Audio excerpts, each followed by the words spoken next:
Benvenuti ragazzi in questo mio nuovo video. Dopo aver terminato da un paio di giorni la lettura di Bata di Asako Yuzuki, volevo un attimo parlarvene, anche se effettivamente nel concreto non so se riesco a consigliarvelo, ma poi ci arriviamo con calma. Ehm, Asako Yuzuki ha vinto parecchi premi in Giappone con i suoi vari libri, è diventata una scrittrice di narrativa giapponese contemporanea, apprezzata molto nel sollevante, ma anche nel resto del mondo, e i cultori proprio della narrativa giapponese difficilmente non avranno mai sentito parlare di questo titolo. Un titolo che si basa su un fatto di cronaca avvenuto veramente in Giappone. Un breve cenno di trama, proprio perché alla fine quello che conta sono le mie sensazioni e un po' quello che secondo me l'autrice ha voluto trasmettere con questo libro. Come vedete, abbastanza corposo, non è un libricino che ci si mette poco tempo a leggerlo, va dedicato una certa attenzione e dedicato il giusto tempo, proprio perché comunque sono oltre 500 pagine, come vedete anche di una scrittura abbastanza fitta. L'incipit di trama consiste in questa ragazza ricca che è una giornalista, lavora per un giornale presso il quale lei è l'unica donna in mezzo a tanti uomini, quindi anche qua già una critica, se vogliamo, alla misoginia della società, in cui sembrerebbe che il Giappone si trovi, ma comunque anche una, una critica alla società contemporanea. Praticamente questa giornalista nutre in lei il desiderio da molto tempo di intervistare una carcerata, Manako Kaji, che non è altro che una cuoca titolare, proprietaria anche di un blog famoso di cucina, che sembrerebbe essere stata accusata, imprigionata proprio perché ha sedotto le sue vittime con la cucina e poi con la sua arte di saper cucinare pietanze prelibate, per lo più, ecco il titolo Bata, contenenti il burro, la fragranza del burro, per la quale poi anche la nostra protagonista già dall'inizio sarà proprio ossessionata da questo gusto così intenso che non ha nulla a che vedere proprio con la margarina. Proprio la margarina è un sostituto, un surrogato insipido che non ha per nulla a che vedere col gusto pieno, carico del burro vero e proprio, che riesce a dare quel qualcosa in più alle ricette. Detto ciò, lei praticamente viene ossessionata da questa donna, decide di di recarsi in carcere attraverso non tanto i fatti di cronaca che la riguardano, intervistarla sui fatti di cronaca, ma più che altro per parlare delle ricette di questa donna di Monaco, e di discutere di avere un confronto proprio sulla cucina, e tralasciando quindi l'aspetto di serial killer, che anche qua non sappiamo, non avremo mai la certezza se questi omicidi siano stati o meno frutto delle mani di Monaco, ma capiremo poi in seguito, insomma, che lo scopo del libro è tutt'altro. Lei, appunto, dicevo, vuole avere un'intervista esclusiva con questa donna. E l'ingrediente fondamentale, dicevo, di questo libro è il burro. Già dalle prime battute capiamo l'importanza di questo ingrediente, un ingrediente che assume quasi una veste metaforica nel libro. Questo ingrediente, che è un ingrediente semplice, è un ingrediente che arricchisce comunque la pietanza, come quasi a voler quell'ingrediente semplice che ogni persona, ognuno di noi ha davanti, ma non riesce ad assaporarlo, o meglio, lo vede lì accantonato, e non ha mai il coraggio di assaporarlo, un po' come il desiderio, il piacere di riscoprire nuovamente non solo il gusto proprio intenso del burro, ma il riscoprire proprio la vita, la propria esistenza, riscoprire, anche qua se vogliamo, lo paragonerei quasi ad un romanzo di, cioè lo metterei nei romanzi di formazione questo butter.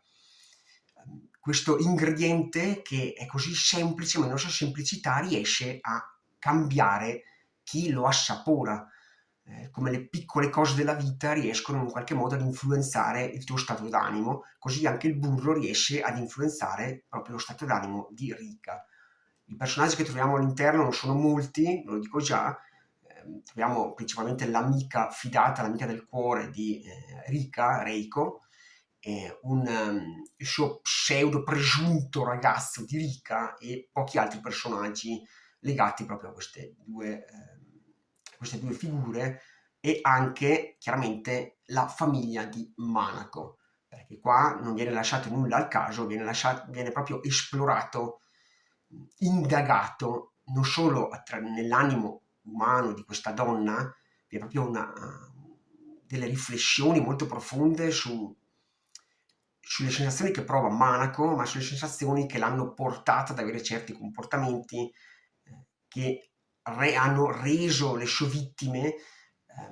ossessionate da lei, dalla sua personalità, dal suo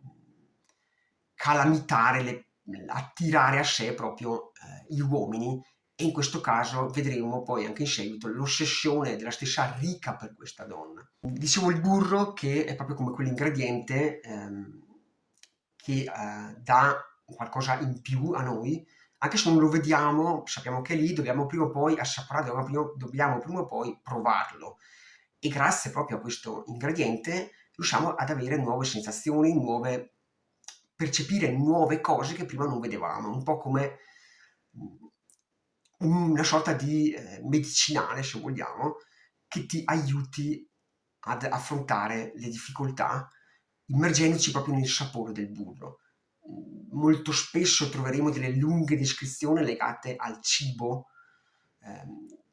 che, ve lo dico già, potrebbero annoiarvi, ma che sono fatte veramente bene perché riesci quasi a percepire il gusto, il sapore, gli aromi, gli odori di queste pietanze che vengono preparate. È proprio un cammino di formazione che mh, ruota intorno a Rika e anche alla sua amica, perché loro vediamo che mutano nel corso del racconto, anche se il racconto sembra piuttosto statico, molto lento, proprio come è tipico della narrativa giapponese. Infatti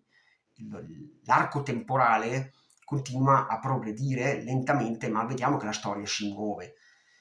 così come si muovono anche i micro cambiamenti nella vita sia di Reiko, no, di Rika, scusate, ma anche di Reiko per carità, anzi anche nei confronti di Reiko, grazie proprio a Rika. Rika diventa quasi metafora del burro, quell'ingrediente che anche se tu non ti accorgi, mettendolo a disposizione degli altri, riesce a influenzare gli altri, a cambiare gli altri. È un po' come proprio noi con la nostra presenza, anche se ce ne rendiamo conto, riusciamo pian piano ad influenzare gli altri. Addirittura arriviamo ad ossessionare gli altri, proprio come nel caso di Manako, che ossessiona queste vittime, queste donne, questi uomini. Sembra proprio una marpiona che riesce a catturare, a plagiare queste personalità, riesce quasi a mutare la personalità delle persone. L'elemento fondamentale è proprio anche questi panetti di burro che ad un certo punto diventano anche metafora sicuramente della convivialità, e ad un certo punto anche del vero e proprio simposio. Anche la personalità di Manako verrà sviscerata molto molto bene, anche se lei parrebbe essere l'unica che non cambia nel resto del racconto. Tutti gli altri personaggi subiscono dei cambiamenti anche involontari, proprio grazie a Rika, che è paragonabile proprio a quel pezzo di burro che riesce a migliorare, a cambiare le persone in positivo, talvolta accentuandone i difetti, ma quei difetti che riescono pian piano ad essere accettate dalle persone che la circondano, perché anche lei non è perfetta. Chiaramente con questa scusa delle ricette lei proverà a cucinare e di conseguenza aumenterà di peso, non si vedrà più come la ragazzetta che sembra quasi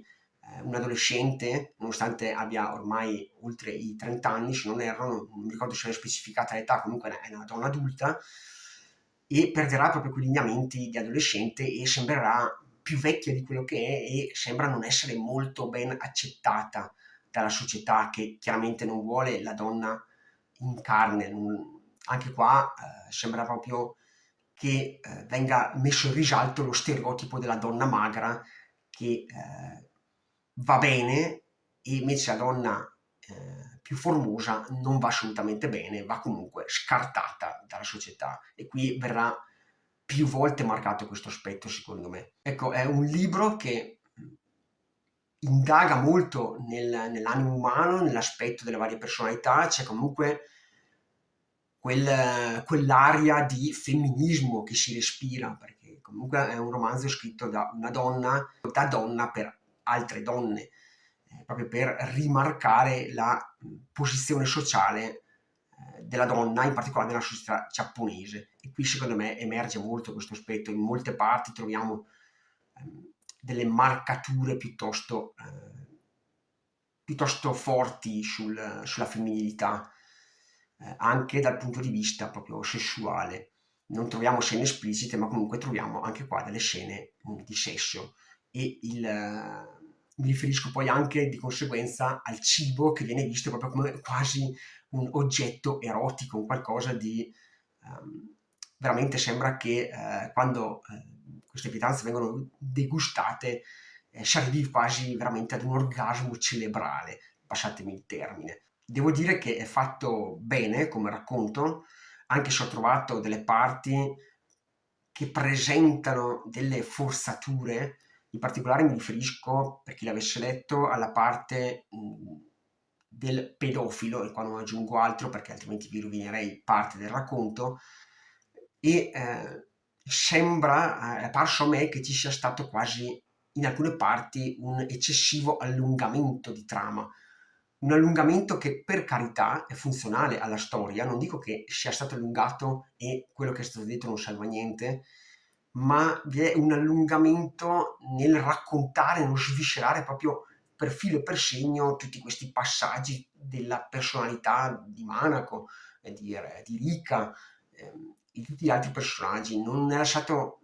cioè, diciamo, poteva essere approfondito molto meno, e quelle 100 pagine in meno avrebbero reso il racconto, secondo me, perfetto. E se non mi piacciono le descrizioni, non tanto sui personaggi, come sono vestiti, le ambientazioni, eccetera, eccetera, comunque sono anche varie nel libro. Non è che possiamo dire che il libro sia statico, prigione,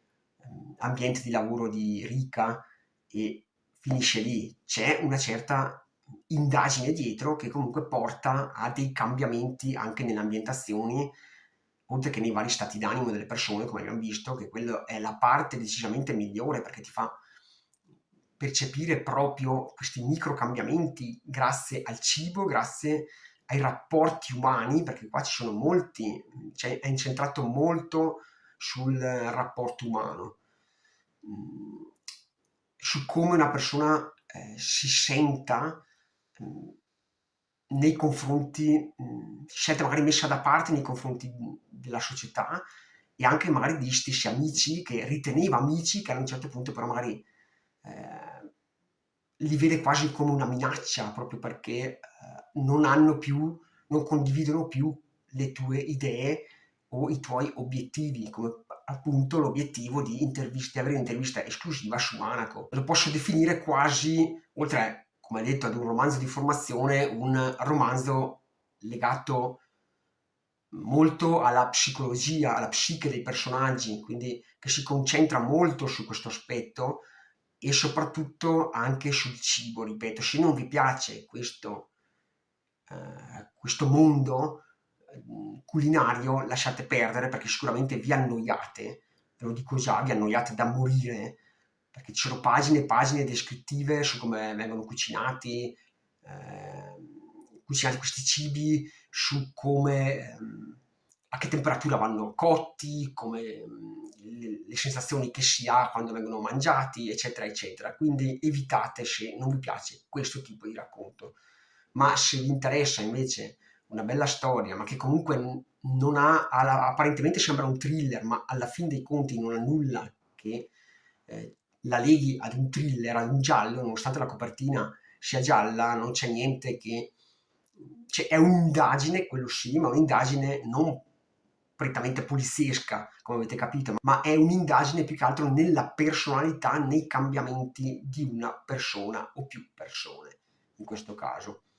Per quanto riguarda il finale, ecco, devo dire che anche qua l'ho trovato piuttosto debole, ma proprio perché l'obiettivo del libro non è il finale, ma è il viaggio che tu compi con i vari personaggi. Quindi se vi aspettate un finale clamoroso, anche qua rimarrete probabilmente delusi, ma io lo sapevo già perché chi è un po' avvezza a questo tipo di letture capisce che è il viaggio che fai con loro, piuttosto che il raggiungimento delle ultime pagine. Lo scopo del libro non è il finale, ma è tutt'altro. Detto ciò, mi raccomando, se vi è piaciuto, bel pollicione, commentino e iscrizione che a me fa sempre piacere. Alla prossima!